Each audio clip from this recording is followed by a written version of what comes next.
그래서 늘 거론되는 사람이 있죠. 한동훈 법무부 장관 얘기입니다. 뭐 여당이고 야당이고 계속해서 출마할 것이다 안 할 것이다 설왕설래가 많은데 그 장면 보고 오시겠습니다. 혹시 출마할 계획을 가지고 계신가요? 제가 지금 여기서 왜 그런 말씀 드려야 될지 모르겠습니다만 지금 현재 그런 생각이 없습니다. 제 출마설이 도는 곳은 현재 15군데를 돌파를 했습니다. 그래서 전혀 근거가 없는 거고요.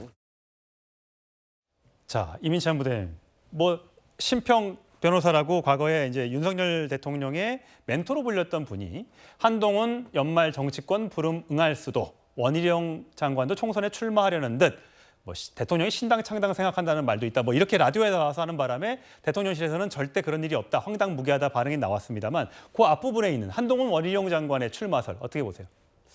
저는 뭐 아직 좀 더 지켜봐야 한다고 생각을 합니다. 지금 뭐 아직 총선이 많이 남았기 때문에 그 각 부처에서 열심히 일하고 있고 좋은 평가를 받고 있는 두 장관에 대한 출마설을 너무 일찍부터 계속 거론을 하는 건 오히려 부처 업무에 더 좋지 않다 이런 생각이 들고요. 심평 변호사가 뭐 저 발언에 대해서 사과를 했습니다. 본인이. 여론조사를 없는 다른 맞습니다. 여론조사를 그런 공개한 여론조사는 심평 변호사가 확인할 수도 없고 알 수도 없는 여론조사인데 마치 다 아는 것처럼 발언을 했는데요.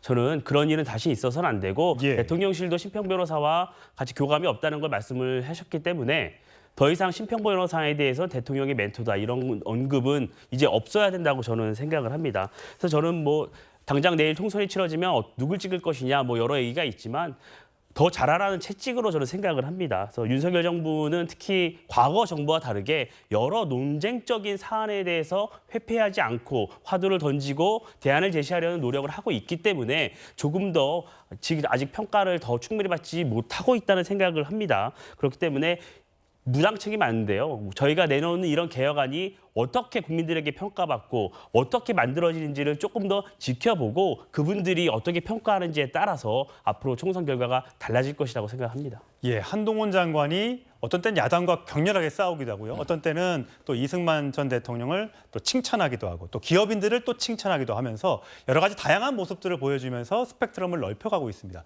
그러다 보니까 또 범보수 차기 대권주자 적합도라는 여론조사 결과를 하나 좀 보여드릴 텐데 오른쪽이 이제 보수층에서 누구를 범보수의 차기 대권주자로 생각하느냐라는 거에 응답자의 36%가 한동훈 장관을 꼽았고요. 그다음에 오세훈 서울시장, 원희룡 국토교통부 장관, 그리고 유승민, 홍준표 두 전 의원과 홍준표 시장까지 이렇게 순서가 나타났습니다. 물론 전체 응답자로 따지면 숫자는 조금 달라집니다만 이렇게 보수층에서는 한동훈 장관이 압도적으로 높은 걸 나타내고 있습니다. 어떻게 이유를 찾으면 될까요? 한마디로 이제 한동훈 장관은 조선 제일 검이면서 조선 제일 혈을 가진 이 말이 문무를 겸비한 이런 게 투쟁력도 있으면서 정말 이게 그 야당 의원들을 제압하는 말 화술 있잖아요.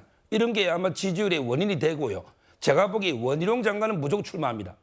이거는 이제 정치인이기 때문에. 근데 한동훈 장관의 출마 여부는 한동훈 장관의 뜻이 아니고 윤석열 대통령의 뜻이 달려있다. 근데 제가 알기로는 아마 윤석열 대통령은 출마시킬 거로 저는 보입니다. 아, 그래요? 예. 자, 장 변호사님 생각은 좀 다르실 수도 있을 것 같아요. 어떠세요? 이렇게 한동훈 장관이 높게 나오는 이유, 또 전체 응답자를 따지면 저렇게 20대 20으로 또 유승민 전 의원과 또 같게 나오는. 예, 저는 이게 한동훈 장관에게 정치적 자산일 수 있지만 한편으로 또 독이 될 수도 있다고 생각합니다. 굉장히 야당을 향한 선명성, 그게 어떻게 보면 보수 지지층의 결집을 이끌어내는 데는 상당히 좀 플러스가 되겠지만 확장성은 가로막을 수 있거든요. 한동훈 장관이라는 분이 국민의힘의 자산이란 건 부인하기 어려울 겁니다. 총선에 어느 정도 역할을 할 텐데 그렇다면 어느 지역에 출마할 것인지 굉장히 또 이 승리를 장담하기 쉬운 지역구는 또 어려울 것 같다는 생각이 들고 그렇다면 사실상 이 전체 선거판을 지휘하는 지휘에도 있다고 평가를 받을 텐데 그 부분이 본인의 정치적인 향배에 어떻게 작용할 것인지 그리고 국민의힘의 최종적인 전국구 선거의 승리에 도움이 될 것인지는 좀 물음표가 쳐지는 부분이 있습니다. 이정원 논설위원은 동아일보 논설실에 계시니까